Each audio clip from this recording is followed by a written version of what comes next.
when people say they with it, it's like they with me, and that feels cool. Dennis Rodman was born May 13th, 1961 in Trenton, New Jersey, but his real story begins in Dallas, in a cramped apartment, with his mother working multiple jobs to keep food on the table. When you were young, your dad wasn't around. Well, I didn't even know him. There was no man figure in the house, so I didn't know who he was. Dennis struggled from a young age in an all-female household. His sisters were stars, both All-American college basketball players at Louisiana Tech. Dennis wanted to follow in their footsteps, so during his freshman year in high school, standing just 5'6", he tried out for both the basketball and football teams, failing to make both rosters. Not long after graduation, his mother told him it was time to go. She kicked him out the house, forcing him to figure life out on his own. Told me not to never come back. She changed the locks. She did all this. She did all that.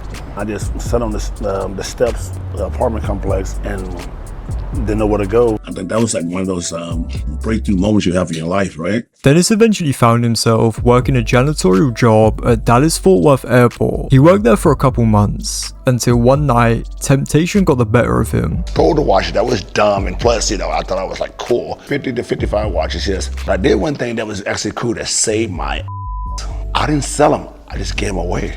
If I would have sold them and made money from it, I'd probably been in jail 2 to 5 years. So I just gave them away. I didn't even sell them. They came and arrested me. They went and got all the watches back. After leaving the job, his body transformed. In his late teens, Rodman grew to 6'8", almost a foot taller than he'd been in high school. Not long after, a chance encounter with an old friend changed everything. They encouraged him to give basketball another shot, connecting Rodman with the head coach of Cook County Junior College in Gainesville, Texas, where Dennis lasted just one semester before flunking out. Rodman's basketball future looked finished before it even started, but a coach from Southeastern Oklahoma State saw something special in him. It wasn't a big time program, just a small NAIA school in a quiet town. But the moment Rodman stepped on the court, the game changed. For 3 seasons at Southeastern Oklahoma State, Rodman found a home for himself at Bloomer Sullivan Gym. He averaged 25 points and 15 rebounds a game, leaving no doubt that he gave it his all. Eventually, Rodman did enough to catch the eyes of NBA scouts. In 1986, the Detroit Pistons made their move, selecting Dennis Rodman with the 27th pick in the second round of the NBA draft. The kid, who once couldn't make a high school roster, was headed to the league. The NBA of the late 1980s wasn't for the faint of heart. Dennis Rodman was stepping into a world where toughness wasn't just admired, it was demanded. The Detroit Pistons were called the Bad Boys for a reason. Physical, relentless, and unapologetic. Now Cooper stepping in Mahorn's face. McHale and Mahorn get tangled up, and here we go. We've got Lane Beer and AC Green about to go at it down on the baseline. Every swing, every collision, every hard foul told a message. This team didn't back down. And now, Rodman was a part of it. He was the raw rookie on a veteran squad built for war. He didn't score much, and the Pistons didn't want him to. They wanted energy, defense, and rebounds, and Rodman gave them everything. By his second season, his role had grown. He was guarding the league's best, crashing the boards, and giving Detroit valuable minutes in big games. That year, the Pistons fought their way to the NBA Finals, their first in franchise history. They went toe-to-toe with the Showtime Lakers, pushing the series to 7 games before falling just short. But the loss didn't break them, it hardened them. Heading into the 1988-89 season, Detroit was older, tougher, and hungry for payback. They ended the year with a 63-19 record, the best in the NBA. They stormed through the playoffs, sweeping the first 2 rounds without breaking a stride. Then came Chicago. Michael Jordan was at the height of his powers, and the Bulls took 2 of the first 3 games. Detroit needed an answer, and they found it in what became known as the Jordan rules. What about the Jordan rules? And they said, what Jordan rules? And they'd say, well, what about this defense you're playing on? We're not playing anything special. And they all laughed and they'd wink and then they'd move on. Jordan to the foul line, room in the lane. Isaiah grabs him and fouls him. Jordan rules were pretty simple. Joe Dumars would guard Michael Jordan, and he would sometimes be doubled by Dennis Rodman. The idea, the concept was to get Jordan to pass out or to take difficult shots. Officially, it meant doubling Jordan on the catch, forcing him into help and making him defend on the ball to wear him down. Unofficially, everyone knew the real rule. If Jordan drove the baseline, you hit him hard. With the rules in place, the series flipped. Detroit ground Jordan down, shut off Chicago's offense, and won the series 4-2, setting up a finals rematch with the Showtime Lakers. And now, the Eastern Conference champions, your Detroit Pistons. Game 1 was a fight from start to finish, but Detroit battled back down the stretch to win the game. In Game 2, LA came out swinging, leading at halftime thanks in part to Magic Johnson's playmaking. Then, in the third quarter, everything changed. Magic went down with a hamstring injury. Without their leader at full strength, the Lakers couldn't hold the lead. Detroit took Game 2, and the series momentum was theirs. They are questioning whether or not Magic Johnson will play. He's a team player. You know, he's not thinking about himself, he's thinking about the team. I think that's why he wants to play. And as Magic took the floor, the forum was abuzz with expectations. It was game time. The Pistons, unsurprisingly to no one, played the game their way. Hard, physical, and relentless. From the tip, they charged straight at Magic Johnson. Just 5 minutes in, Magic was forced to check out of the game, and he wouldn't return for the rest of the series. With Magic out the series, Rodman switched his attention to James Worthy, limiting the Lakers' next best defensive option. Even battling painful back spasms going into Game 3, Dennis refused to let anything slow him down. He crashed every board, pulled down 19 rebounds, and bullied the paint with the intensity that only he could bring. Meanwhile, Joe Dumars was carving up the Lakers' defense, hitting shot after shot, keeping Detroit firmly in control. With Rodman dominating the boards and Dumars carrying the scoring load, the Pistons ran through the Lakers. Detroit is the city of champions again. The Pistons are the basketball champions of the world. Like the Ohio players said, heaven must be like this. Everybody in Detroit be coming home and having a party. Crazy, crazy party. The Pistons ended 1990 with a target on their backs, but they doubled down on the bad boys' identity that made them feared. Rodman had fully embraced his role as the ultimate defensive weapon, crashing boards, smothering scorers, and leading the league in rebounds. Detroit dominated the regular season, then tore through the playoffs. Rodman's energy and defensive brilliance fueled every series, whilst Dumars and Isaiah Thomas carried the scoring load. In the finals against the Portland Trail Blazers, Rodman suffered an ankle injury, limiting his minutes. But even so, the Pistons' depth and toughness were too much. Detroit won the series 4-1, claiming back-to-back championships. By 1990, Dennis was widely recognized as the league's best perimeter defender, and after years of being overlooked, he finally got his flowers. The 1990 NBA Defensive Player of the Year Award. I promised myself I wouldn't break down if I won the award, but it hit me and it was a great feeling for me. I wanted this one so bad. Coming off back-to-back titles, Rodman's motor didn't slow down. He had taken rebounding to an entirely new level, averaging 18 boards a game, pulling down 1,530 rebounds in the 91-92 season, a record that still stands untouched to this day. His dominance earned him back-to-back Defensive Player of the Year awards and an All-NBA selection, proof that his impact went far beyond hustle plays. But Rodman's rise wasn't just about talent and effort, it was fueled by his bond with Pistons coach Chuck Daly. The two shared a father and son-like relationship, with Daly guiding Rodman both on and off the court. A special player, marvelously talented. I keep kidding him he's not in shape, but I'm playing him 47, 48 minutes. Then he goes in and rides a bike for an hour. A fun guy to coach. I wish I had about 24 of them.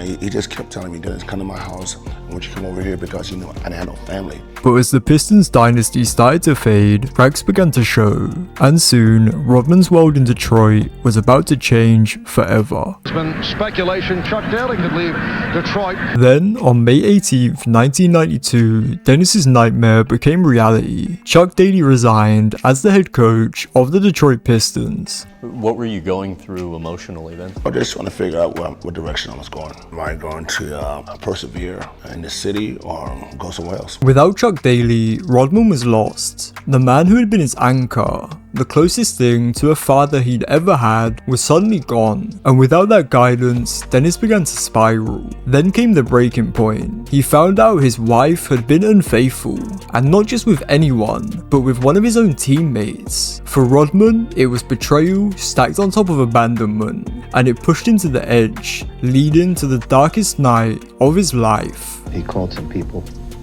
last night. Didn't sound good. One of his friends who he called then called, I guess he called the police.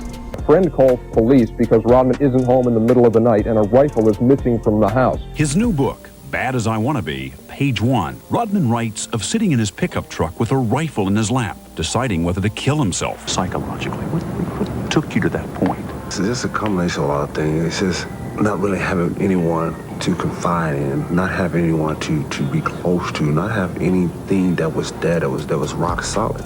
In the end, he didn't pull the trigger, but emotionally, he would never be the same. After that night, Dennis was never the same again. He later said in interviews that he killed the old Dennis Rodman that night. I just wanted to kill that individual. Not Dennis Rodman. I just want to kill the individual because I was too much of a follower. What emerged was someone different, unfiltered, unpredictable, and no longer afraid to be exactly who he was. The quiet, insecure kid from Dallas was gone forever.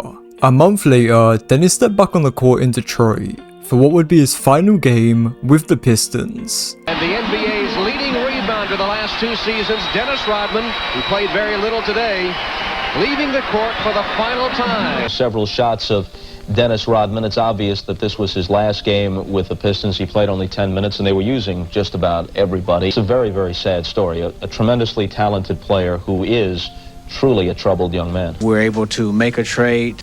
We traded Dennis Rodman to the San Antonio Spurs for Sean Elliott and David Woods. Ironic, perhaps, that Rodman's initials are DR, as in defense and rebounding. In those two categories, he may be without peer in the NBA. When the Pistons moved on from Dennis Rodman, he landed in San Antonio, and it was like dropping a stick of dynamite into a quiet room. The Spurs were a disciplined, structured team, built around David Robinson, a soft-spoken superstar with a Navy background, respected by everyone in the league. In the front office was General Manager Greg Popovich, himself an Air Force Academy graduate. It was a franchise defined by discipline, order, and military roots. On the court, Rodman was a force of nature. He turned San Antonio into one of the league's best rebounding and defensive teams, flying across the floor with relentless energy. But that same fire also came with chaos. You hear a lot of negative things about Dennis Rodman. Rodman shoves it. He's out of He's gone. And he might be gone for a few games too if he continues any longer, George. People want to come to the game and see controversy. They want to see something different. There it is. There's the headbutt. Yeah, that's what threw him. Yeah. I'm my own man. I do what I want to do. Nobody can tell Dennis Rodman what to do unless he wants to do it. Now, while we were away, Dennis Rodman resorting to any manner of communication with his head coach. Was that around the time that you and Madonna had your thing? I just want to know, how well do you know Madonna? Okay. Did you have a fling? Not a fling, but... What do you think she understood or had a better understanding of that most people don't? Probably nothing. Nothing at all. Rodman's fling with Madonna ended as quickly as it began. In his book, Bad As I Wanna Be, he devoted an entire chapter to their private life, something Madonna wasn't willing to forgive. Well, I think that Madonna needs to check herself before she talk about everybody else. But I think that you can't say something about someone when you did it is worse than the person you're talking about. Rodman's second season in San Antonio didn't start on the court. It started with a suspension. He had clashed with General Manager Greg Popovich, who believed he could fix Rodman by steering him towards discipline and even trying to introduce him to God. But that experiment failed fast. Dennis finally played his first game of the season in December, but it was clear something was off. His effort came and went, and he showed little respect for head coach Bob Hill, drifting through games, often looking like he wanted to be anywhere but San Antonio. You're not in the huddles, you take the shoes off, you take the socks off, you're down 10 feet away. I mean, that's got to rub somebody the wrong way, particularly the coach. Do I have to look him directly in the eye to listen? You like playing for Bob Hill? I'll play for anybody as long as they respect me. Point blank, do you like playing for Bob Hill? I have no problem with Bob Hill. I don't hate Bob Hill at all. Dennis was restless, pushing limits both on and off the court, and soon, a single reckless moment would change everything. Ex-Piston star Dennis Rodman continues to find trouble. Isn't it common sense that if you make millions of dollars a year and your job is contingent upon staying in good physical condition? Not to Rodman, who suffered a separated shoulder in a motorcycle accident on Sunday. Dennis finally returned in time for the playoffs, but it wasn't smooth sailing. The Spurs got dominated by Hakeem Olajuwon and the Rockets, with tensions boiling over in the locker room after the series. Rodman didn't hold back. He went after everyone. He clashed with David Robinson, accusing the Admiral of freezing in the big moments. He unleashed on Greg Popovich, declaring everything he does sucks. And when it came to Bob Hill, Dennis didn't mince his words, calling him a loser. Unsurprisingly, Rodman never suited up for San Antonio again. The offseason was chaotic. Headlines followed him everywhere, and rumors swirled about where he would land next. Behind the scenes, Dennis was weighing his options, thinking about a fresh start, a team that could handle his intensity, and a coach who might actually understand him. Do you remember your first meeting with Rodman? Basically said, Dennis, you want to come play for the Bulls? I said, I don't care. Whatever. What's up? Of all the off-season moves in the NBA, none got more attention than San Antonio's trade of Dennis Rodman to the Chicago Bulls. The planet's best rebounder is also one of its most eccentric characters, and therein lies the dilemma for those who have dealt with the worm. Does his personality detract from the skills he brings to the arena? The Bulls will find out. You've played with great players, Isaiah Thomas, Joe Dumars, David Robinson. Compare how Michael and Scottie go about their business. There's no comparison, period. I gotta give the fuck. All alone, thinking about the shot, thinking about driving. Now drives down to the right side, goes up with the left hand. It's good. Oh. Jordan picked it off. Behind the back. Pippen. Oh, yes, sir. Jordan having trouble getting across. Good pressure. Finds Pippen. Gets it off. The chip by Rodman. There it is. 70 has become a reality for the Chicago Bulls. Bulls try and get rolling here. Jordan. Oh, the dandy rebound. Keep the momentum going. Keep the ball moving. Now Jordan, pull up. 18-footer scored. Michael taps himself on the chest. Finding redemption at last, Jordan and the Bulls won the final 2 games in Orlando. The Bulls have swept the Magic. All right, we will see you in the final. Let's go Bulls! Let's go Bulls! Now Jordan going against Payton.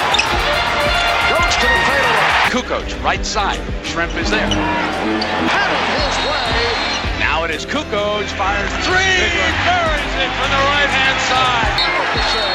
Fires for 3. Rodman with the offensive rebound. It's Pippen with a 20-footer. Misses. Tap back Rodman again, Jack. Dennis Rodman is killing the Sonics again. Receiving an ovation as he sits down. With 18 rebounds, the Chicago Bulls have won the 95-96 NBA championship. After the Bulls capped off their historic 72-10 season with a championship, the spotlight was brighter than ever, and with Rodman, the bigger the stage got, the bolder he became. He wasn't content with just being a champion. He had to make sure the world never stopped talking about him. You've got everything except a bride. I'm all of both worlds here. Fresh off a championship and the wildest celebration of his career, Dennis ended the 1996-97 season on his absolute worst behaviour. Technical fouls stacked up game after game, and the tension around him kept rising. Then it all boiled over. During a January game in Minnesota, Rodman went fighting for a rebound and tripped over a camera. In frustration, he lashed out, kicking a courtside cameraman. They actually had to carry this guy off. Rodman could not believe it. What can you do, folks? The fallout was brutal. An 11-game suspension, hundreds of thousands in lost salary, and after settling with the cameraman, the total cost of the ordeal climbed to over $1 million. When he finally returned, a knee injury knocked him out again, keeping him away from the team for weeks and severely hindering Dennis's performance in the playoffs. Even with Rodman not at his best, the Bulls still powered through the postseason, leaning heavily on Jordan and Pippen. In the finals, Rodman struggled to contain Karl Malone, the reigning MVP, but Chicago's star duo carried the team, with Steve Kerr's clutch shot sealing the victory in 6 games, handing Dennis his 4th championship. The 97-98 season came with enormous pressure. Chicago was chasing a second three-peat, with the burden falling on the shoulders of a now 35-year-old Jordan and a 37-year-old Rodman. The 1998 NBA Finals weren't just a rematch, they were revenge. A year earlier, Karl Malone had gotten the better of Rodman. Dennis was banged up, out of rhythm, and Malone had controlled the matchup. Rodman came into the series with one mission: make Karl Malone's life miserable. From the opening tip, he was in Malone's jersey, bodying him in the post, crashing the glass, and drawing at him every chance he got. Game 1 went to Utah, but in Game 2, Rodman turned the tide. He smothered Malone, dominated the boards, and threw him completely off his rhythm as Chicago clawed back to even the series. Back in Chicago for Game 3, Rodman hit another gear. He outworked Malone on every possession and knocked the Jazz completely off balance. The result? A 96-54 demolition, the biggest blowout in NBA Finals history. Then, after Game 3, Dennis went missing. His teammates, coaches, and the league had no idea where he was until they turned on their TVs. The city of champions. So weak. Hey, it's Dennis Rodman. No. And if they got the guts to come out here, I'm gonna let Rodman beat both of them up by himself right here tonight. Rodman's got the belt. Luger's been wiped down, and Rodman. And now Luger gets down with the belt. With the NWO, you're messing with us in the NBA because of my question. Dennis returned after being fined $20,000, ready to make an impact, but Karl Malone wasn't giving anything up. He exploded for 39 points, dominating the matchup and handing the Jazz a lifeline. Game 6 was intense from the tip. Malone attacked relentlessly, Jordan countered with everything he had, and Dennis crashed the boards, keeping Chicago in striking distance. Every basket, every defensive stop, every turnover was crucial. As the clock ticked under 20 seconds, the Bulls found themselves down by a single point. The ball swung to Karl Malone. Dennis and Jordan braced, knowing that this was the moment that could define the championship. Malone is doubled. They swat at it and steal it. Jordan, open. Chicago with the lead. Stopped it. Harper's on it. Behind the screen. Harper got a piece of it. It comes off. The Chicago Bulls have won their 6th NBA championship, and it's their second three-peat. After his legendary run in Chicago, Rodman's career took him briefly to Dallas and Los Angeles, short stints that couldn't capture the chaos and brilliance of his prime. Eventually, he returned to his roots, retiring his jersey and earning a well-deserved place in the Hall of Fame. Off the court, Dennis never faded from the spotlight. Reality TV, public appearances, and media headlines ensured that Rodman remained a figure the world couldn't ignore. Yet, behind this spectacle, the man who'd survived the darkest night of his life, the incident that almost ended everything, had changed forever. Rodman's story isn't just about rebounds and championships. It's about resilience, reinvention, and the price of genius. That night, the one that could have destroyed him, ultimately became the lens through which the world would witness the most unpredictable career in basketball history.